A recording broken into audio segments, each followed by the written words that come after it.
Баршаңызға қайырлы күн, достар. Бүгін мен сіздерге осындай булочканың рецептімен бөлісемін. Егер видео қызықты болса, соңына дейін қараңыздар.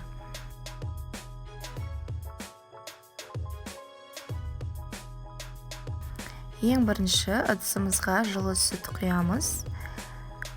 Содан кейін жылы су құямыз.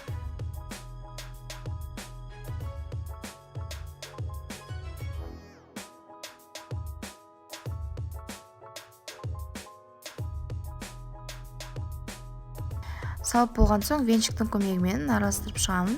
Сосын оның үстіне дрожж саламын. Сухой дрожж болуы міндетті, яғни сухой дрожж салуларыңыз қажет.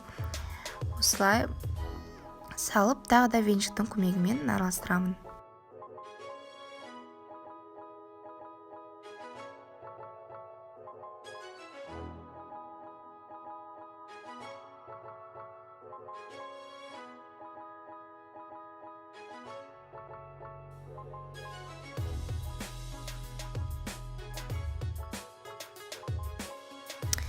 Сосын үстіне секерімізді және жұмыртқамызды салып, тағы да араластыратын боламын.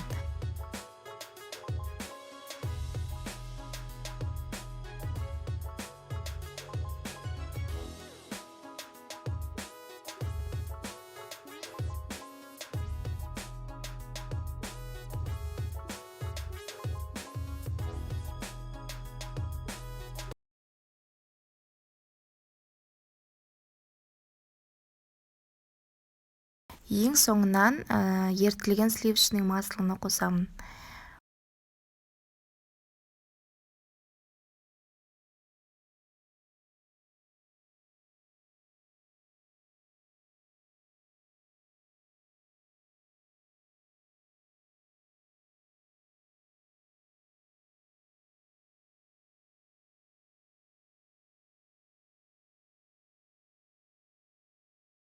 Массамызға үстіне ұн қосамын. Басында осылай венчикпен араластырып, сосын қолға үйрету қажет.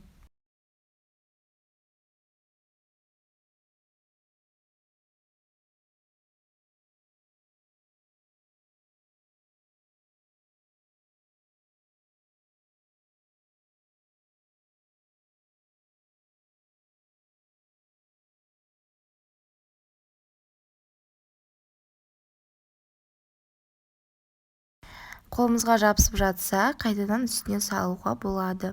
Бірақ көп мөлшерде салып жібермеңіздер. Қамырымыз осылай болып шықты, осылай илеп шықтым. Енді біз оны 1,5 немесе 2 сағатқа көтерілуге бетін жауып, жылы жерге қоямыз.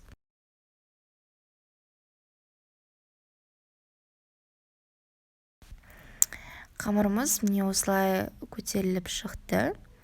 Енді біз булочканың формасын жасап, осылай оқтаумен формасын шығарып алып, салмасына мен вареный сгущенка салдым. Ол міндетті емес. Мен просто дәміне тәтті болсын деп салдым. Сіздер басқа да бірдеме салуларыңызға болады, немесе салмай қойыңызға да болады.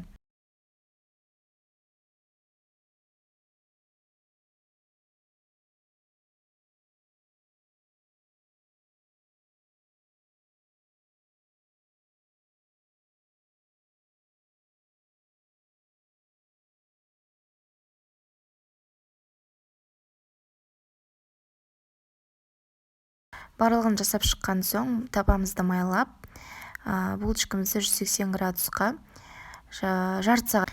Булочкамыз дайын болды. Рецепт ұнады деген ойдамын. Сіздер де жасап көріңіздер. Видео ұнаса лайк, коммент қалдырып кетіңіздер.